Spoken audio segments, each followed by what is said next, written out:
Hello and welcome to the second episode of the Back at Spin Weekly. What a week of sports we have had. And to pick up the best, most memorable, most amazing, most epic moments, with me is, as always, my co host from Seven Seas Afar, Dr. J from away.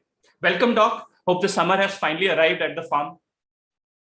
It has. And what a wonderful week it's been again. The sports season this year appears to have one storyline after the other. Let us begin. Right. So before we head into our respective top picks of the week, as always, we'll start with the playmaker segment first, the playmaker pick segment. Just to give you a brief overview of what the playmaker initiative is and why we are having this segment. The Playmaker is an initiative that I started last year to get more people who are passionate about sports to redefine the business of sports. So not just, let's say, be passionate fans, but also contribute to the breakneck growth that the industry will see in the coming years. And in the space of just 5-6 months, we have had an amazing community, and they keep contributing, taking part in analytics contests, challenges, hackathons, all of that. And they also contribute to their picks towards this show. So we'll start off with the playmaker picks, and then we'll move into our respective ones. Let's build that community. Let's get more conversation going. And Absolutely. I see. Yes. We'll have some of them into the show as well, probably to break the tie as judges. Well, nobody can judge a particular opinion, but they're welcome to pipe in. We like people giving us useless points. We're all about useless points. Right. Cool. So yeah. So these are the picks that we have. Of course, some of the picks are common to the ones that Dr. J and I have picked. So these are ones that are outside our purview. So we'll have a look at these and then move into our picks. Now, one of the picks and one of the memorable moments that happened last week was the Europa final between Villarreal and Manchester United. Now, Manchester United going into this were the heavy favorites to win this cup, and the match itself was, although quite boring, but it was it went into extra time, and the penalties are where the nerve racking, nail biting finale happened. So everyone in the outfield scored their penalties, and it was up to the goalkeepers to decide the fate of the match. And the Villarreal goalkeeper scored, and the United goalkeeper De Gea he missed, and this is the De Gea went denied. He was denied. And let me tell you something. Last time we were discussing how Champions League has lost its sheen because people are on a money grab mission. And although Europa League it never had its sheen because it's a made-up tournament after the Super Cup, this game would bring the casual fan to the front of their seats simply because of the way that it ended. And I think they should have more stuff like this. You know, they should peel away players after, let's say, 90 minutes and play with 10 and then 9 and then 8. This was on one of the Football Ramble podcasts that I was listening to. And I think that's a good suggestion. Folks should play 7-on-7 by the time it's done. And then let's find out who has got the stamina. Well, that would be quite a sight to behold. And if you like the Europa Cup, and especially as a Spurs I do fan, not. No, again, there is another tier of championship that is coming in, and unfortunate, I have to bear this as a Spurs fan. Is that right. Spurs for those who are professing to be fans, just close your eyes and name the last 5 Europa League winners. And just name who were in the semifinals. And truly, it's very easy, Dr. J. Sevilla have won 3 of the last 5, and United and Chelsea have won the other 2. So it was an easy. I stand corrected. That sounds super exciting.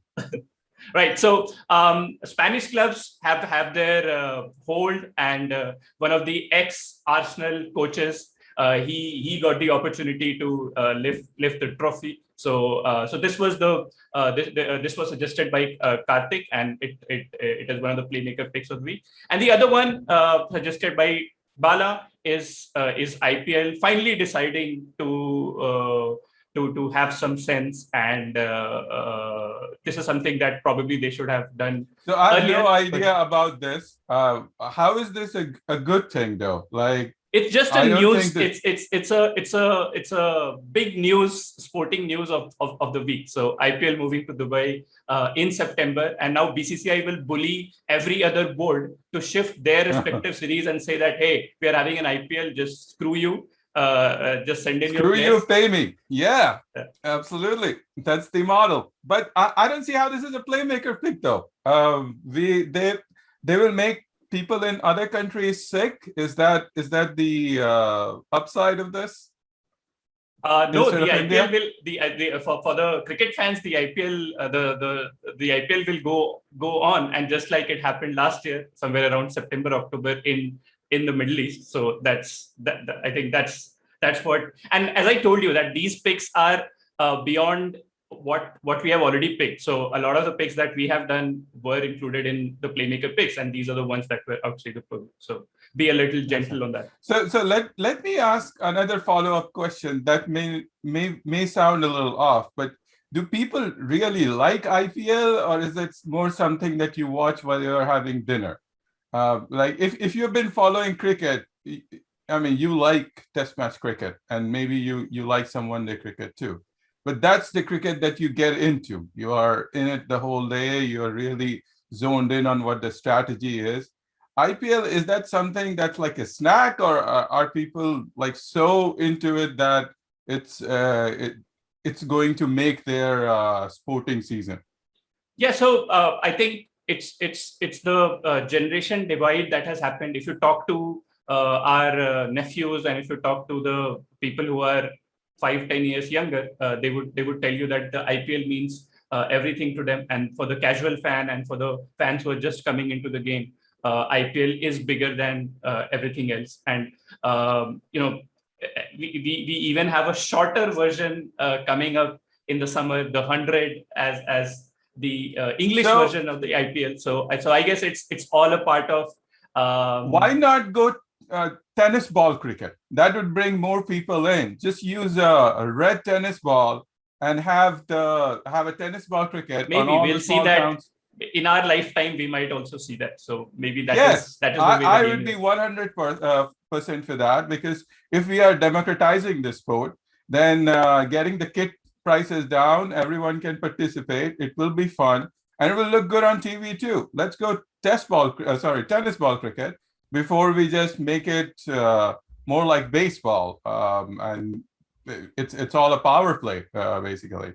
Right. So we might see that in our lifetime. So let's keep our fingers crossed. Fingers crossed. Let's make it happen. This is where it started, people. When you see that on your TV, remember, this is where it started. The revolution. What are your honorable picks, or picks outside the top three? Yeah, let us start with you. So the bench picks that you had, we have it here on the screen. So why don't you just talk us through that? Yes. So last time I said that the Premier League season was super boring, and it is a case of where this is because the clubs have said it. So when they went for that money grab on the Super League, and when all the oil money is bringing in championships year after year, what is the fan left to understand? It's not football anymore. Brentford is the opposite of that. Now I have a sinking suspicion that there will be many columns written on Moneyball and how they have picked diamonds from the rough. But it is truly a good story, and I hope they keep this particular system where they're able to pick these players, train these players, maybe trade them for value, because that's how the business of football is supposed to work. You have a product that you upsell, and then you train more players, and you build a system around it. You play within your means. For a town of or for a stadium of not that many, I'm guessing it's less than 30,000, to be able to come up, and this is their 10th try, and make a mark in the Premier League, capture imagination in a place where you have QPR and Fulham too. It's a truly remarkable feat, and Brentford is going to be the darling of the Premier League season. But I did not pick it in my top three because I have another pick along similar lines that I think merits better mention.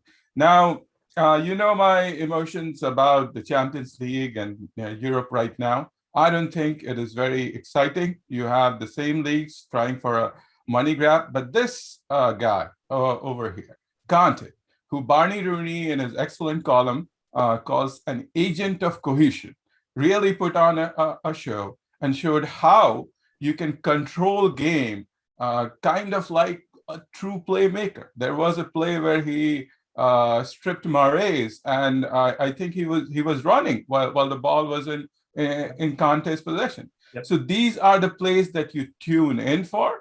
And although, Champions League, maybe Pepe overthought it, maybe the team selection was more him being indecisive about stuff. Maybe it's the matchup between Chelsea and Man City. Those are things that we can debate. The tournament itself holds no charm, especially after the shenanigans pulled in the summer. And that's my strong opinion on it. At the same time, you had two really good games. You had Kante pulling a wonderful display of holding the play together, directing it like a general, and you had that wonderful shootout in the finals. So two good games in tournaments that do not hold much affection in my sporting mind. Right. So I will also talk about Kante in one of my in one of my picks. So I'll hold that thought here itself. But about Brentford, there is a very touching image that is doing the rounds on Reddit and elsewhere about a 84-year-old man sitting in tears, overcome by emotions because Brentford have qualified, because the last time they played was 70 years ago and he was there as a 14-year-old. So this is straight out of I don't know if you have read that. I may be wrong, but 1947, when our independence was the year that Brentford was in the top flight. Right. So this was straight out of Nick Hornby's book, Pitch Fever, which was around him being a Arsenal fan, and what does it mean? And when you saw that pick, a lot of those descriptions about. I also saw the movie, which was not good. That was not good. So that's not recommended. that was a bad pick. that's the bottom three plays of the week. Cool. So I'll move on that same note, and CJ, you may remember that the Cubs broke their curse more than 100 years against the Indians, and there were similar scenes of where people were listening to the radio in the graveyard by family members. It was a case of where for 100 years the team had not won. Yeah. It was a generational championship, and similar scenes of people in tears. And although they won against Cleveland, if we could lose to one team, may it be the Chicago Cubs. So I think Brentford has a similar storyline. Right. And I think that was in around 2004, if I'm not wrong, or somewhere later. So the Cubs, they won. That was the Red Sox curse around 2004. The Cubs won against the Indians in 2016, unless I'm misremembering. Okay, understood. Cool. So I'll move forward with my bench picks, and there is only one. The Olympic season is around the corner. We are still uncertain whether Should it be? That's the big question. People are coming in with all sorts of opinions. Yeah. Now, so I don't want to get into that. I don't have an opinion right now, but because the Olympic season is around the corner, whether it happens or not. It's a show of opinions. You can't cop out. I say stop it till they get the vaccine numbers up. I mean, it's a case of very, very slow right now in that country, which is surprising. Yes, which is very surprising to me, at least. Right. So, my bench pick this week is this German javelin thrower called Johannes Vetter. Now, Vetter what a German name! Yeah, it's I should have just kept I don't even need to mention the country with that name. So the name is the flag. Yeah. So Vetter is someone who is going to be possibly the best javelin thrower, and he wants to break the record of 100, a throw that goes into 100, more than 100 meters, and he is on track to set the record for most 90 plus meter throws in a year. So he is already into his sixth or seventh of the year, and the last one happened last week, and he is extremely focused to get to that 100-meter mark. He, of course, is the top seed for the Olympics should it happen. Now, here's an interesting trivia for you. There is a world record called the Eternal World Record, and it is held by the current javelin coach of India, another German named Uwe Ron. He said that in the early 1980s. How did we get him as a coach?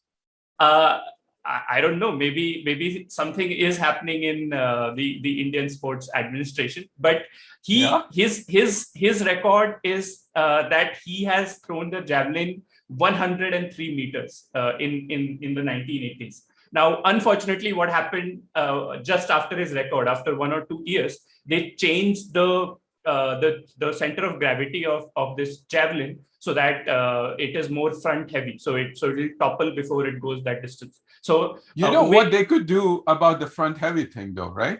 They could make it a hammer like Thor, and see how far that is another discipline itself. So I think they have that throwing. It could be sponsored by Marvel. Yeah, they have those things covered. So there are so many things that are thrown around: the disc, hammer, shot put, javelin. That I think all of this is a legacy. I don't know, early it would be 180 Olympics from when these things were used in war. So I think we are carrying that legacy even now. But I think nothing we can to take add away. One more to the throwing championships.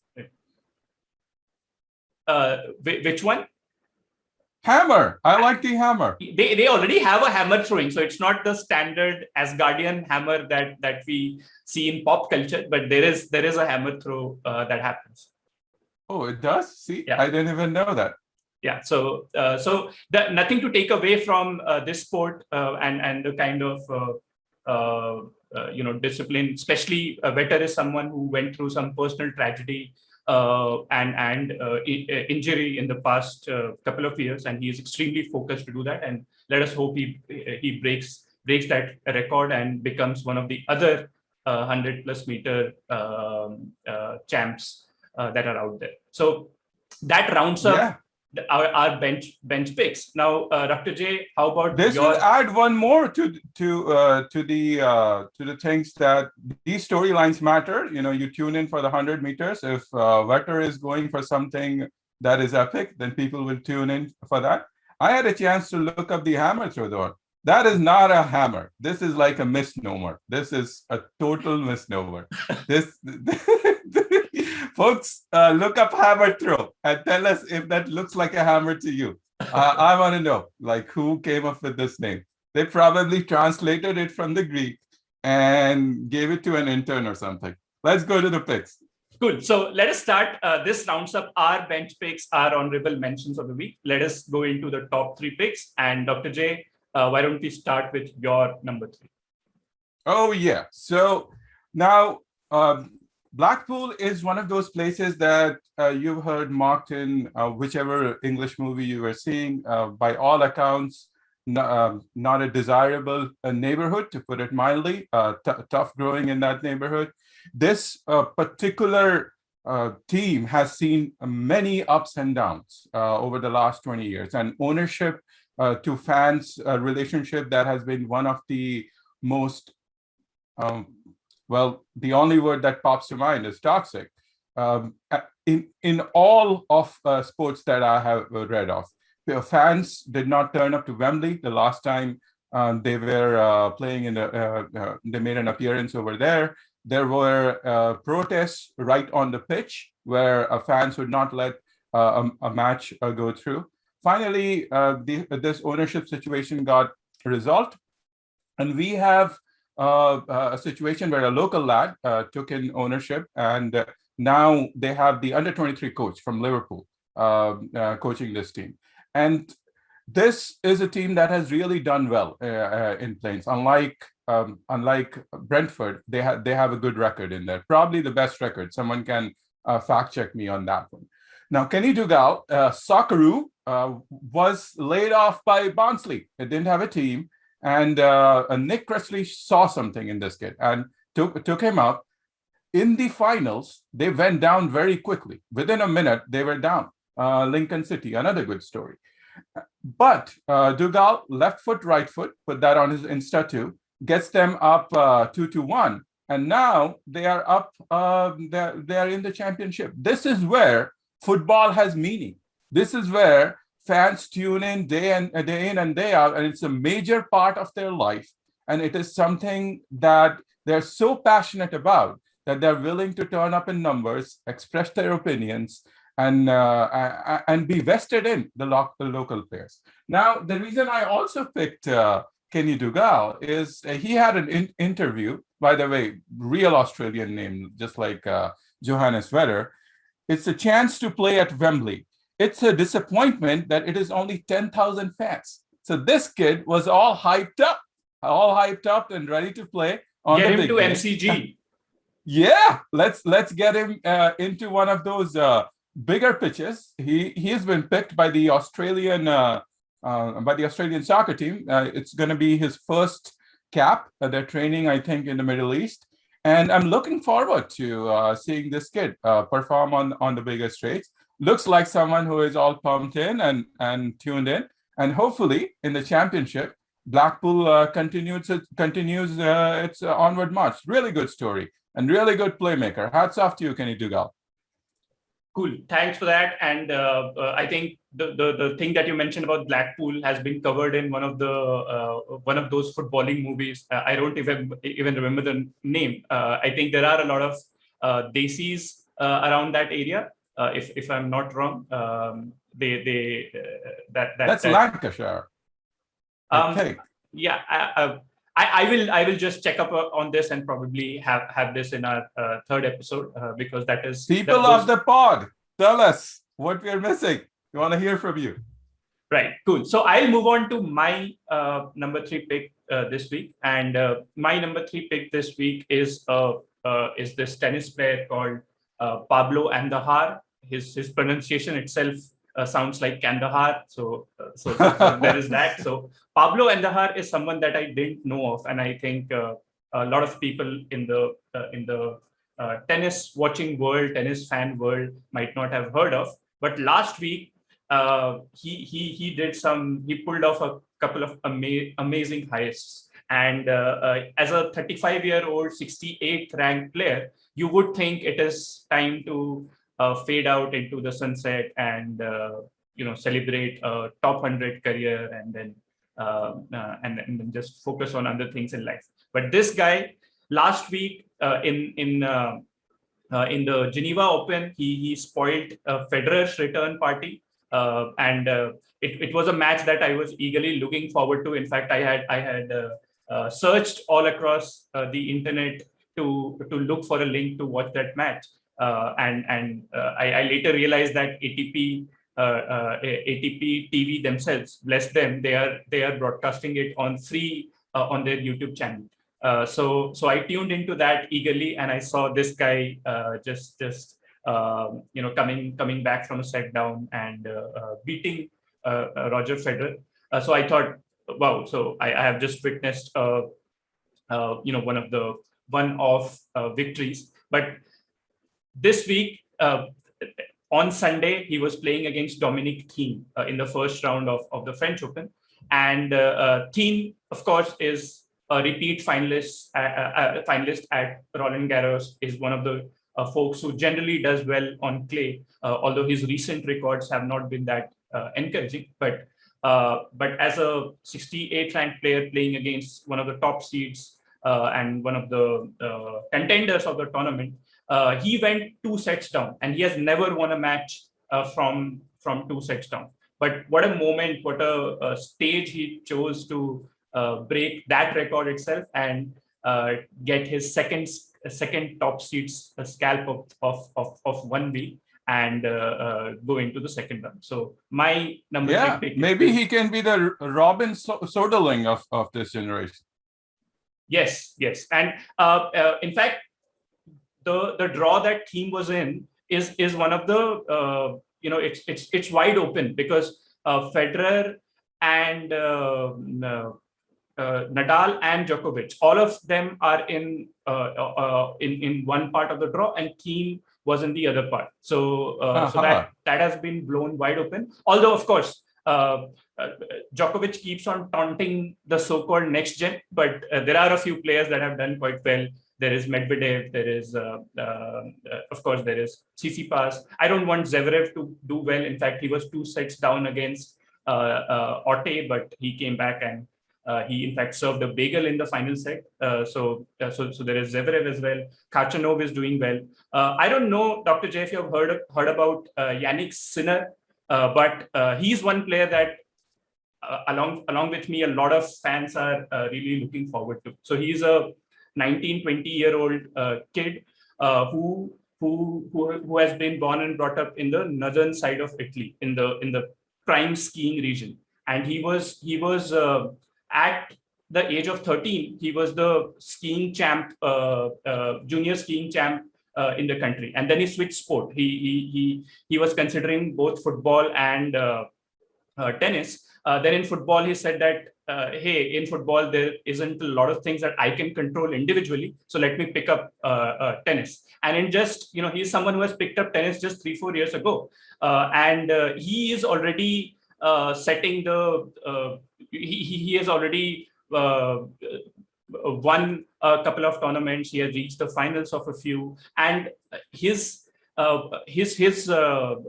short revs, the RPMs that he generates, is higher than Nadal, which is mind-blowing.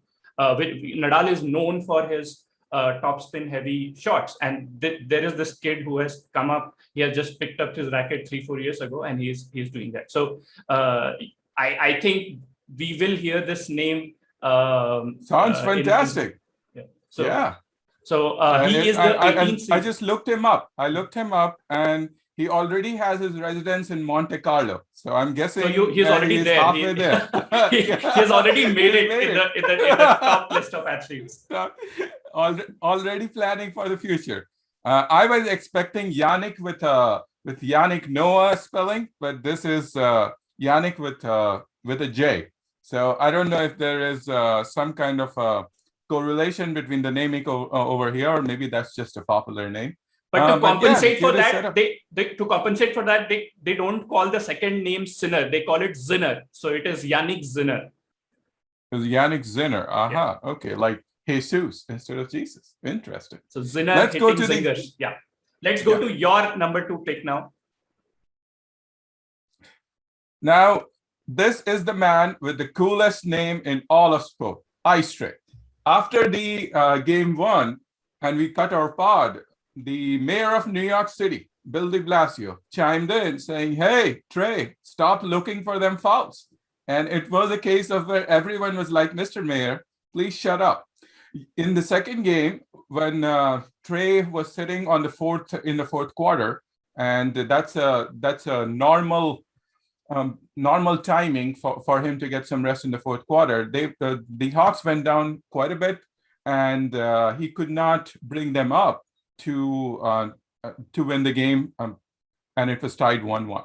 Now, the game went to Atlanta, and Atlanta normally is not seen as a place where you have this crowd that is electric. But these are times wherein people are jonesing for some new, for something to celebrate. And that place was bumping. It was a case of where everyone was dialed in, and everyone was watching for Trae.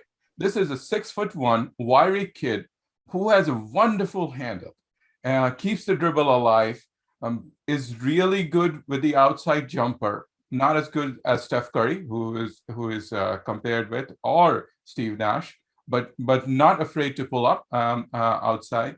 Is really good with both the layup and sometimes the reverse layup. So he has a little bit of a circus feel to him, where he would make these plays and you would just go, wow, how do you do that? in the third and fourth games against the Knicks, he won both of them. And I would say he was top scorer in 27 and 21 in both, dishing it out to a wonderful ensemble around him, Gallinari, Bogdanovic, Collins, bringing everyone into the play.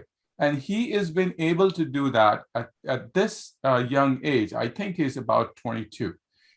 That the next generation of NBA is super fun to watch. Ja Morant, Trae Young are those players that you would tune into a game to watch. And they have confidence in themselves, not just yapping about it, but even translating their bravado to on-the-court shots, calling their play, and demonstrating it in terms of their skills. It's a sight to behold when these people turn it on, both Trae and Ja.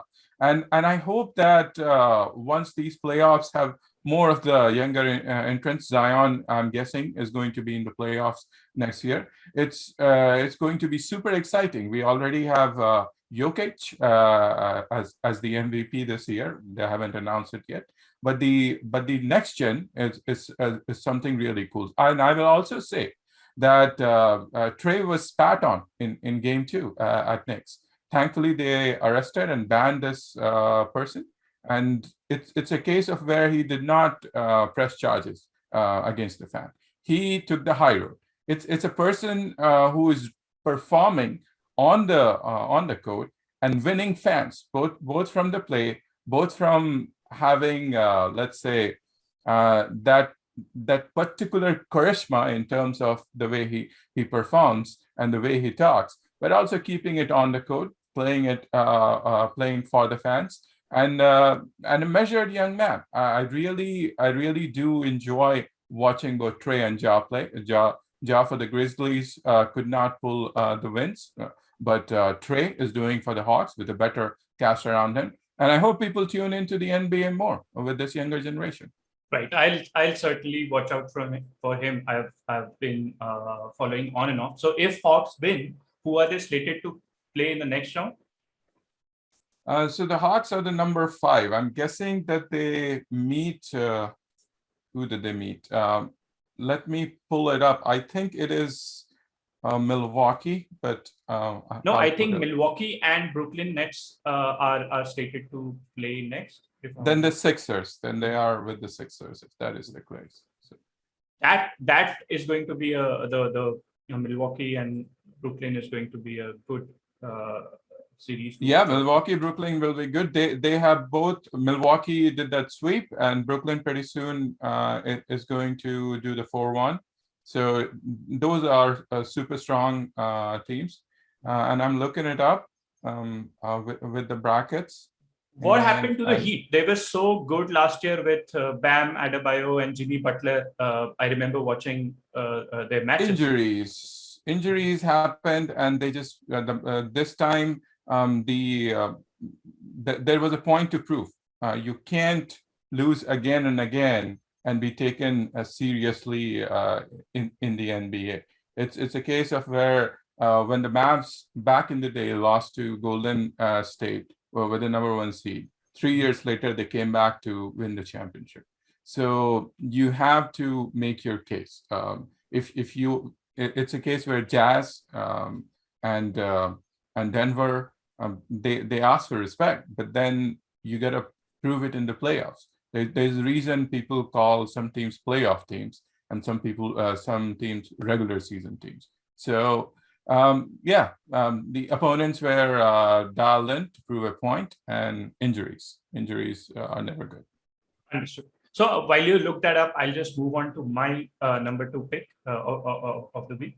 And this is something that we touched upon. And now we don't give a lot of love to the coaches. So I thought I was undecided. I was on the fence. Who should I pick? Should I pick Kante or should I pick Tuchel? So I went with Tuchel to just give some love to the coaches. But before that, adding to what you said about Kante, he was phenomenal. So he was someone who is like a phantom on the pitch. There is this famous meme that is going around that the water covers 70% of Earth and Kante covers the rest 30%, and that really showed in not just this match. So that guy has won the man of the match in the semi-final as well. He won it in both the legs against Atletico Madrid, and he has been phenomenal. He has won everything that there is to win, right from World Cup to Europa to Premiership with Leicester in that fairy tale famous win, and now the Champions League. And he's someone who is extremely modest. So you could see those players lifting up this trophy and celebrating widely, which they should. But Kante was someone who just went there very shy, just patted the trophy, and then he went on his way. So he's like one of those modern examples that kids growing up would be good to follow. And to add to that, I think he is one of the prime contenders for the Ballon d'Or this year. And unfortunately, because most of sport is very score centric, who scored the goal, who did this, who did that. So it has gone to the scorers and the outfield players, and not to defensive midfielders like Kante. So the last time the best player of the year went to a defender was 2006 Fabio Cannavaro, and the last time it went to a defensive midfielder was I think 97 or 98 to the Borussia Dortmund German defensive midfielder, right? So I really hope that Kante brings it back into contention, into spotlight, and a lot of kids go in and say that, hey, I want to be a defensive midfielder and not a center forward. That will also sort a lot of things for us in the 7-a-side leagues that we organize. So if more people come and say that I want to be a defender and defensive midfielder, automatically we have our team sorted. So Kante, please set an example. Please inspire more people to be that way. The reason why I picked Tuchel was because he has someone who has been pivotal to this transformation, not just for Kante, but for Chelsea itself. So when Lampard was playing, he played Kante out of position, and clearly that guy was uncomfortable in that position. The moment Tuchel came, took the reins, he reinstated Kante in his original position, and he won his confidence back, and we are seeing the results right now. And Tuchel is someone who, of course, lost with PSG last year, and before that he has been involved in Germany. So he's someone who admires Pep. In fact, one of the anecdote that goes around is that Tuchel and Pep used to sit in either Mainz or Bayern pubs and restaurants and talk about football after games. So they used to have those salt and pepper. Sounds like what we do. Not much different. Pretty cool. Right. So using those salt and pepper things as substitute for players. So that takes you back to one of the scenes in an Indian cult movie called Andaz Apna Apna. But coming back to this, these folks are like uber geeks of football, and Tuchel is someone who now has a hat trick of wins against his mentor Pep. So he beat mentor. I thought they didn't like each other. No, Tuchel is someone who admires Pep, and they have a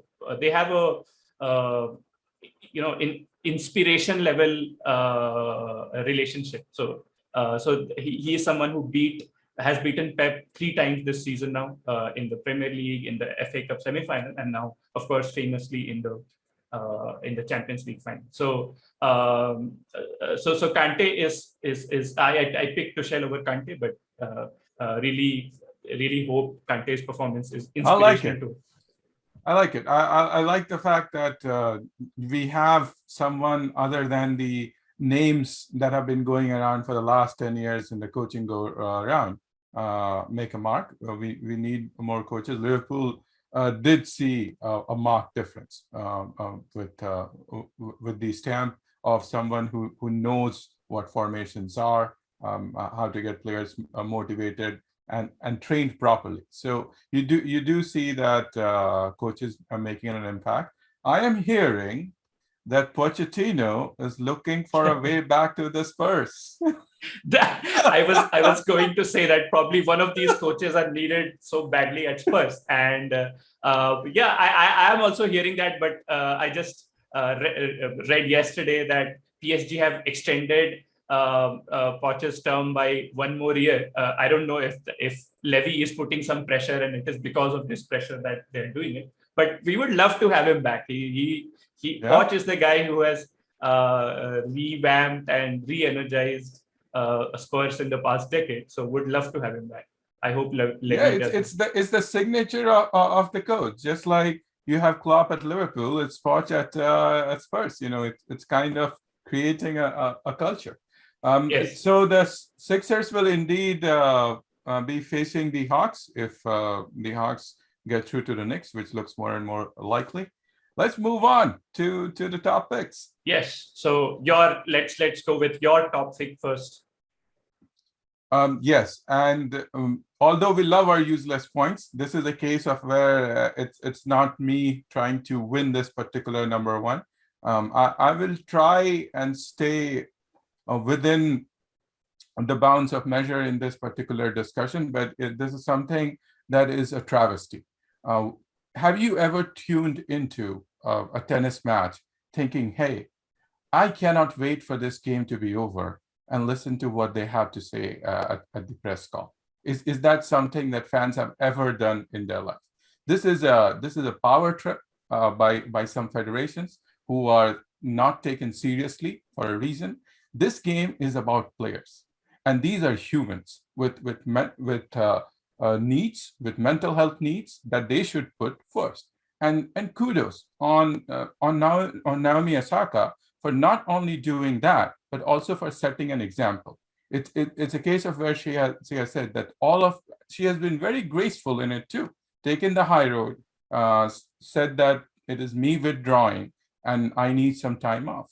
But the way that the federation has behaved, the way that the Grand Slams have behaved, talking about defaulting on the Twitter, the French, the Roland Garros Twitter saying that this is the assignment, it is absolutely abominable.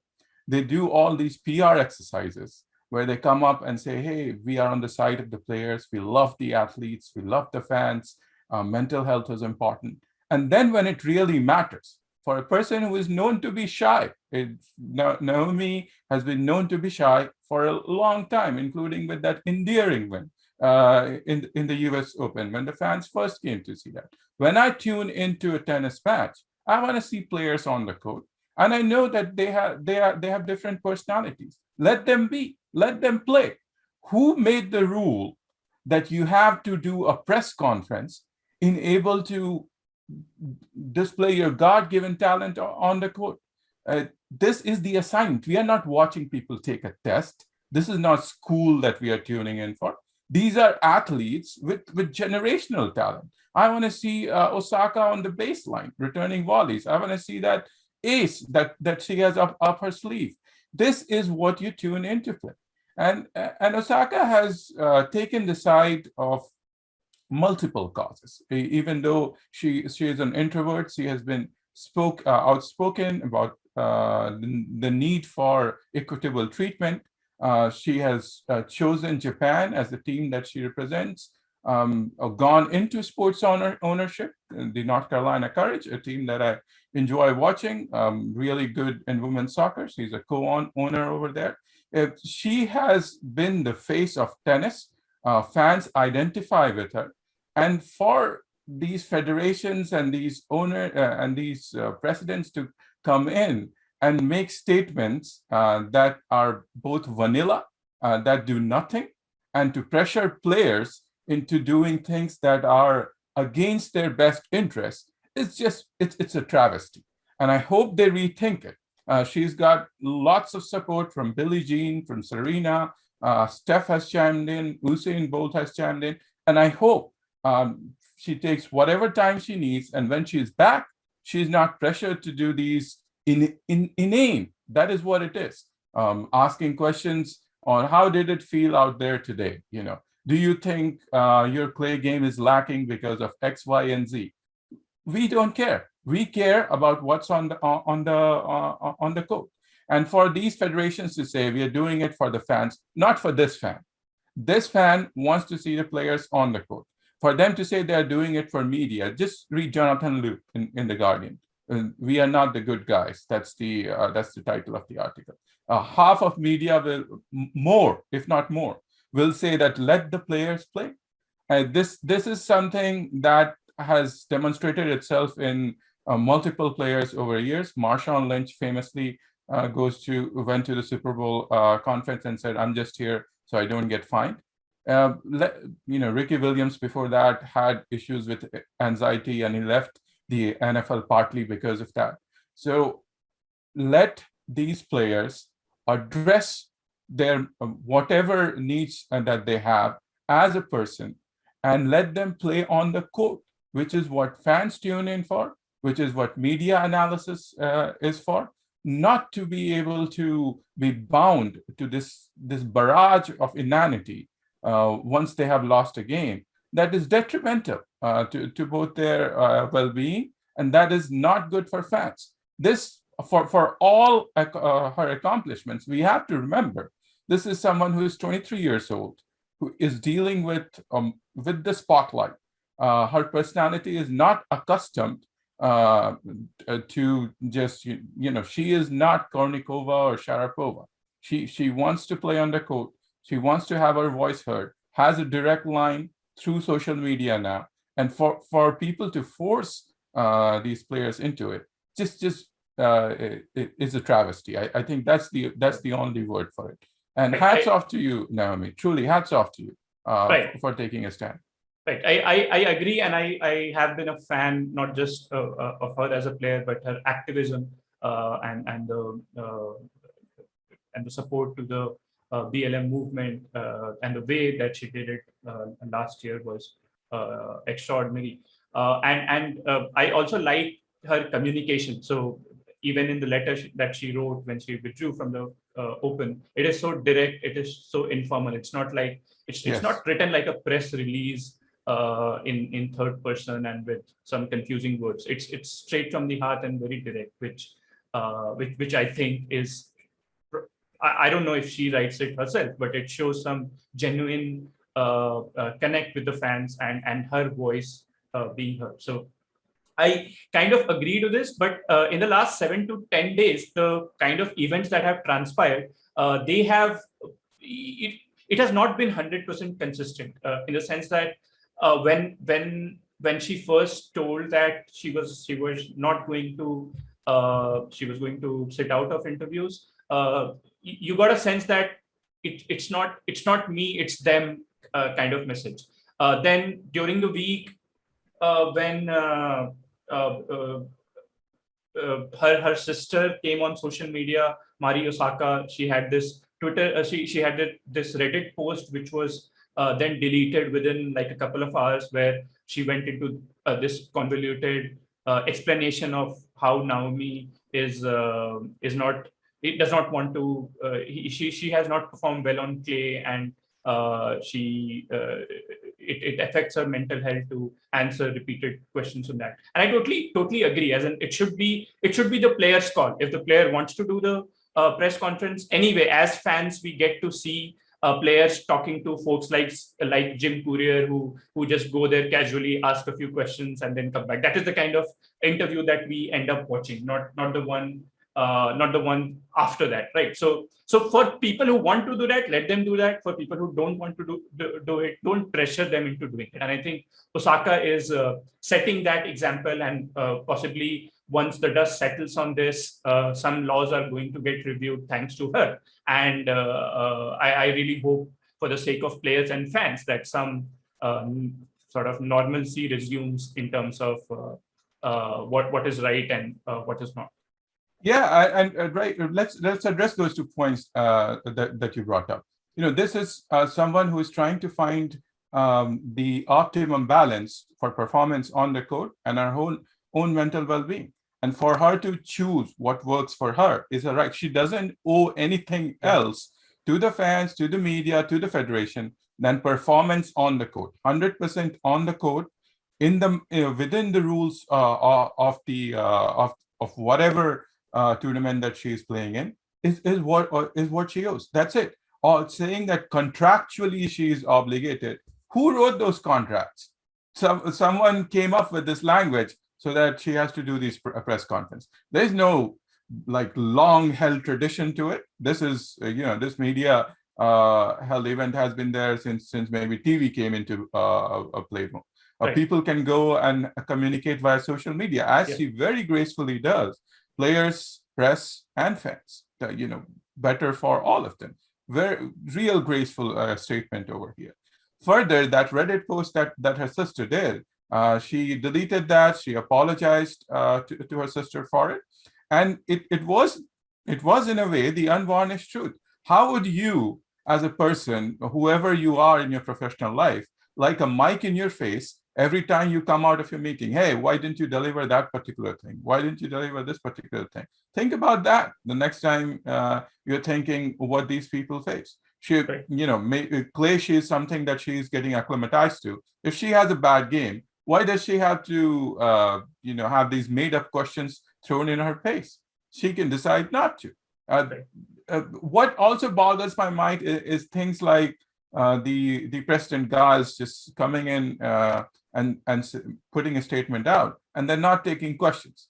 So press conferences are for players, but not for the federation itself.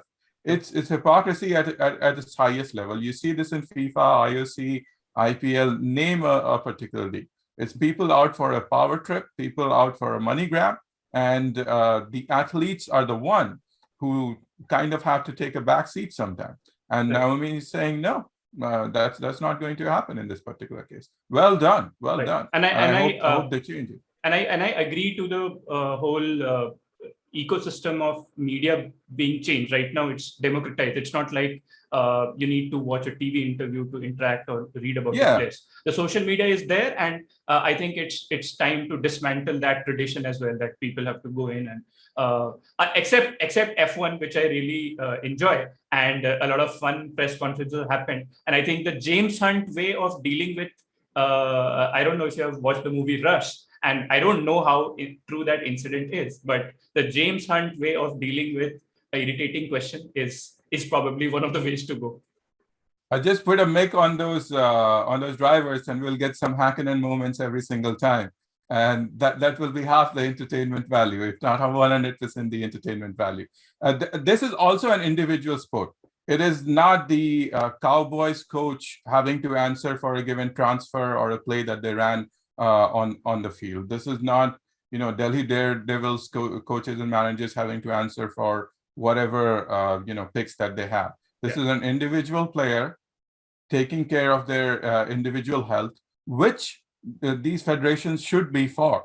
They say this all time and again, except when it really matters, except when the situation pops up. So it just on so many levels it is bad. Simply put, right now, it appears that tennis federations are against mental health. That's what it appears, and that is the message that is loud and clear to anyone who is following this. When Sharapova got busted for doping, I don't remember which particular substance it was. I didn't see this much outrage, and I saw this mentioned in a few angles as this. Like, this is a person just opting for their own best interest, not to go to a press conference, and that all of a sudden becomes an outrage. I hope the situation gets rectified, and we get to see Naomi in full force on the court where fans want to see them. Absolutely. So that brings me to my pick of the week, and it is another era-defining lady who is breaking one record after the other, none other than Simone Biles, who already has three. She already has three skills to her name. So she loves going out there and saying that, "Hey, today I'm going to do a Biles," and she's going out there for more. So just last week she did something that no other woman gymnast has done before. It is a dangerous skill that she chose to display. It's called the Yurshenko double pike, and you have to see the video to believe it. It's running sideways, going back, and then pushing yourself and doing two 90-degree turns in air and then landing gracefully. It's so dangerous. This skill is so dangerous that in India, a couple of male gymnasts they tried this, and they had spinal injuries because they could not ace the landing. Whoa. And also because in India you can't trust the mats that are out there. So I think it's a bit of both. But this just underlines the kind of risk that she took. And this after the first event that she was in after 18 months. And of course, the entire Larry Nassar saga and her injuries and all of that transpired, apart from, of course, the macro level pandemic and all of that. But this was just mind-blowing. You should go on YouTube, and everyone who's listening, just go on YouTube and watch that and just read about this trick. And she's one of those athletes that wants you to follow a new game. So probably none of us would really have gone into a gymnastic championship. But with people like her, setting records and being in the news, defying gravity. So everywhere you read, you'll certainly read this phrase that she's defying gravity. And these are the people who make you want to tune into a new game, and that is what sort of era-defining sports folks, sports people, sports stars are all about. And as I mentioned earlier, she does not shy away from quoting her eponymous skills that I'm going to do a Biles. On top of that, she has a rhinestone goat on her leotard. And that goat, of course, is supposed to represent the greatest of all time. So I think she says it more powerfully than I can.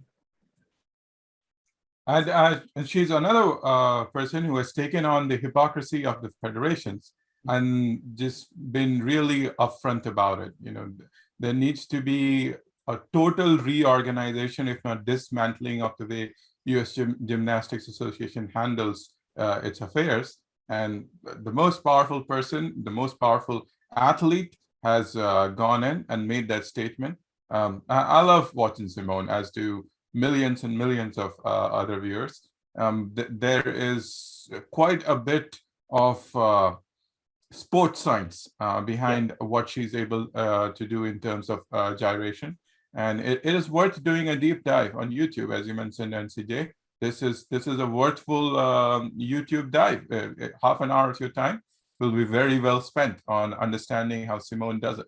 Right, and in 2016, when Deepa Karmakar qualified for the Olympics, the move that she did, the Prodonova, was something that came into the news. And then everywhere you went, you heard people decoding the Prodonova. There were graphics in newspapers and GIFs that explain what Prodonova is, and that was really exciting to watch. So that's what sport is all about. That it gets you. These are things that, if as a casual fan you watched and you would say, hey, they are just rotating, flipping, black back flipping out of will, out of fun. But once you go deeper and you understand what these moves are, how difficult they are, what does it take to get there, how the scoring is done, that it becomes so much more exciting, and you feel that you're watching something special unfold in front of your eyes. Absolutely. I think both of us are big fans of Simone, and probably the silver lining of having any Olympics is watching Simone perform, even if the logistics of that are unclear at this moment. Right. Let's just hope for the best. So with that, with our top three picks out of the way, we will leave it to the listeners. We'll run a poll after this, and in our future sessions, we'll have a judge to decide which one of our pitches suit them better. So we'll have all of those processes built in very shortly. But we'll leave you with one parting shot this time. So we discussed about Chelsea and the ice cream scandal, and that seems to have helped Chelsea last time, right? So a 15-minute delay is not that bad, considering that helped them win the Champions League. So those volunteers, those stewards should get a part of that Champions League trophy and get even more ice creams. A big slice of ice cream. Everyone gets one. Right. So this week, what we have in our parting shots segment is a coach who is not so modest himself. So this is Conte, who broke Juventus's. Who is not Conte? Who is not Conte? Yeah. So that's another thing to take note of. Their names may sound similar, but in the humbleness index, probably one of them is towards Mike Tyson, and the other one is. I think he sets the scale himself. They could be 1 and 14 on the pH scale. Yeah, they are that far apart. So Conte was the Inter coach, and he broke Juve's 9-year streak of winning the Serie A trophy, and he just said that, this is a trophy that I dedicate to myself. I deserve all the plaudits. Yeah, this is. And I don't know, Dr. J, if you remember the Parks and Recreation episodes where they do those, one of the characters, Tom Haverford, has this thing called treat yourself. So they have this day where they just take out of office and they spend money and do whatever they want to work. So this fits in like one of the scripts of that episode, that this is Conte treating himself, that okay, well played, Ericsson, well played, Lukaku, well played, everyone, but this trophy is for me. I think the players love him for this, and probably get a lot of recruits. It's the Ibra of coach speak. So yeah, and the good thing here is that he has just said that I did what I came to do, and now I'm quitting Inter, and I'll figure out where to go next. So that's there. PSG, that's what's next. Pochettino to Spurs. It's the entire rotating circle. Someone in Real, someone is needed in Real, someone is needed in PSG, and of course, someone is needed in Spurs. So let's see. Then the special one just slides into Inter. It makes perfect sense. Yeah. He already has a job. I think it's one of the Italian clubs, Napoli or someplace. He Inter's calling. Cool. So with that, this sort of wraps up our second action-packed episode, and we can't wait for this. So what are the things that you are looking forward to this week, Dr. J? The NBA playoffs, they have been some of the most exciting ones. Normally, first round is all sweeps or foregone conclusions. Really looking forward to the Heat and really looking forward to Lakers and the Suns. LeBron gets me confused at times. And seeing who comes out. Clippers have turned things around, so the West is super exciting. And then you have Trae Young to watch out for. Obviously, we also have Roland Garros going into further rounds, and while it's unfortunate that the incidents that we discussed at length, I hope that we get to see some good action as it warms up. And hopefully, as the new season comes in, we have some nice and spicy transfer news to see how teams are changing. And the next season of Premier League is better than this the Euros and Copa America are in just 10 days. So I think the focus will be right now there. Oh, okay. So yeah, the Euro teams are being picked. I did hear that Wales picked its team already, and Southgate is looking to see who can run up and down the most. So yeah, I'm guessing that some of that news is going to be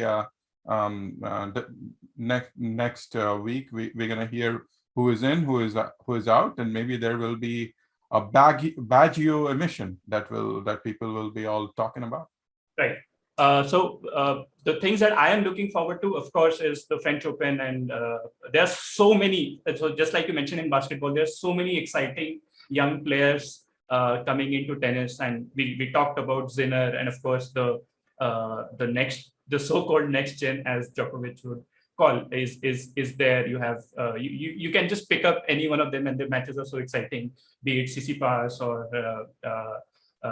Khachanov, Medvedev, and of course the big three are already there. Federer's last match was quite interesting. He dominated that game, and he seemed to be finding some form. So he has already said that don't look forward to me doing anything here. It's just for practice. But it was good fun to watch him in full flow. And the other thing that I'm looking forward to is that from tomorrow, New Zealand and England start their test match. So that should be an interesting one, and that's like practice for New Zealand to play in the World Test Championship that is slated for next month. So that's something that I'm really looking for. Okay. Where is India right now in the rankings? India is number 1. That's how they have qualified for the final of the World Test Championship, and New Zealand is number 2. So both of them will play for the trophy.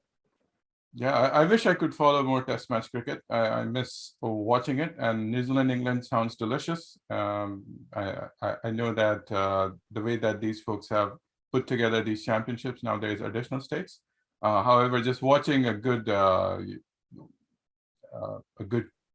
series, let's just say, a good rubber, is reward in itself. So yeah. And a lot of good swing bowlers at display in English conditions. So it's always fun to watch whatever little matches. Yes. Jimmy Anderson, the best fast bowler of our generation, gets, along with Stuart Broad, and then there are the New Zealand. Is that what he calls himself? No, that is what fans call him. So you should just watch his YouTube videos. So you mentioned about Simone Biles, and apparently she has a masterclass. So Simone Biles teaching about gymnastics. That's one masterclass I would rather watch. I would rather feel closer to Steph Curry teaching me how to shoot 3-pointers, and Serena Williams teaching me how to hit a powerful backhand than watching Simone Biles and trying that at my home. So I don't know why they have made that masterclass. But similarly, I would name that masterclass. Please do not try this at home. 100 moves that you should never try at home by Simone Biles. Right. So similarly, if you watch Jimmy Anderson's YouTube videos, you'll see how effortlessly in indoor nets conditions, he just takes 2 steps. He just says, "This is how we swing the ball," and he takes 2 steps very effortlessly, and the ball swings like a banana. So he is undoubtedly. I don't know. Mr. Banana you have not. Yeah. You have not. I think you missed out on that spell that he had against India, where he took out Shubman Gill and then Virat Kohli and one more. So in just 1 over, he decided the fate of the test match. So he does that in Indian conditions as well. He has done that in the previous tour in 2011-12 as well. And England are the last team to have won in India because of his spells. So for me, he is undoubtedly the best fast bowler of our generation. And the number of wickets also show that. He's the top wicket taker when it comes to fast bowlers and test matches. Of course, Murli and Kumble have heaps and heaps of wickets, and Warney have heaps and heaps of wickets that are tough for a fast bowler's longevity. But otherwise, I really feel that Anderson is truly the best bowler that we have watched in this generation. Sounds like a wonderful series to look forward to. I've seen him bowl in various conditions now and then, but I've not really followed as much cricket for a while. Maybe I'll look this up. It's an exciting week ahead. Right, awesome. So with that, and with an exciting week lined up, we hope to bring you some epic moments. Maybe one of the famous spells of Anderson, or or a zinger from Zinner, who knows? So thank you for sticking around, and thank you, Dr. J, for joining us. And we'll have you next week with another set of epic moments that we'll round up in our next episode. Remember, audience, listen to the rain. That's the sound of mangoes walking to your door. More of these wisdoms in the next pod. Until then, goodbye. Bye, and see you folks next.